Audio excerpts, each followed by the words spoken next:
जय हिंद। आप सभी का स्वागत है बुंदेलखंड न्यूज 24 में। आपके साथ मैं जानवी। आइए चलते हैं झांसी की कुछ मुख्य खबरों की ओर। कांग्रेस के पूर्व केंद्रीय मंत्री प्रदीप जैन आदित्य ने वैक्सीनेशन को लेकर भारत सरकार की नीतियों पर तमाम सवाल खड़े किए हैं।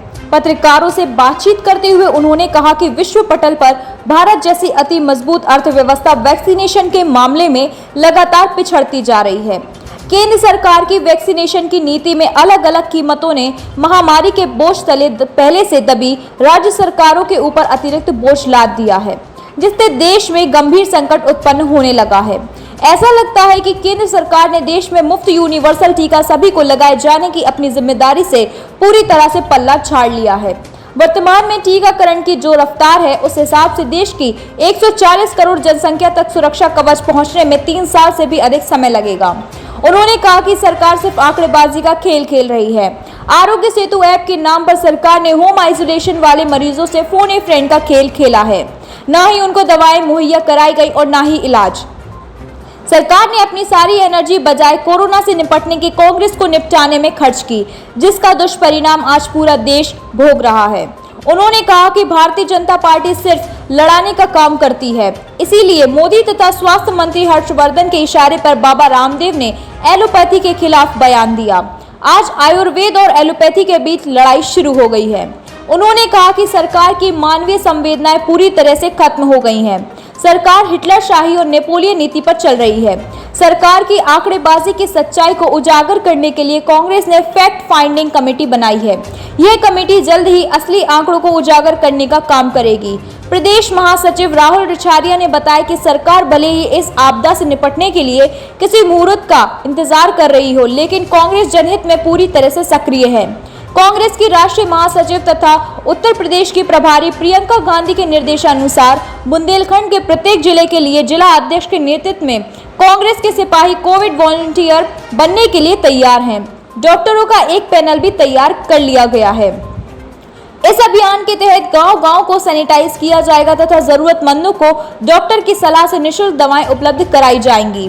मोदी सरकार और प्रदेश सरकार ने देश की 140 करोड़ जनसंख्या के लिए अभी तक केवल 39 करोड़ खरीद का ऑर्डर दिया, जिसमें दोनों खुराकें केवल 4.45 करोड़ भारतीयों को ही मिली हैं, जो कि कुल आबादी का 3.17% होता है। जबकि सरकार वैक्सीन की 63 करोड़ खुराक दूसरे देशों को निर्यात कर चुकी है। इस दौरान जिला अध्यक्ष भगवान दास कोरी, शहर अध्यक्ष अरविंद वशिष्ठ, प्रदेश सचिव मनीराम कुशवाहा, पूर्व मंडल प्रवक्ता राजेंद्र शर्मा, इम्तियाज हुसैन, जिला उपाध्यक्ष श्रीमती नीता अग्रवाल, श्रीमती मुन्नी देवी अहिरवार, जिला उपाध्यक्ष अफजाल हुसैन, मजहर अली आदि उपस्थित रहे। इससे पूर्व कांग्रेसियों ने मुफ्त यूनिवर्सल वैक्सीनेशन को लेकर प्रदेश के राज्यपाल के नाम संबोधित ज्ञापन भी जिलाधिकारी को सौंपा।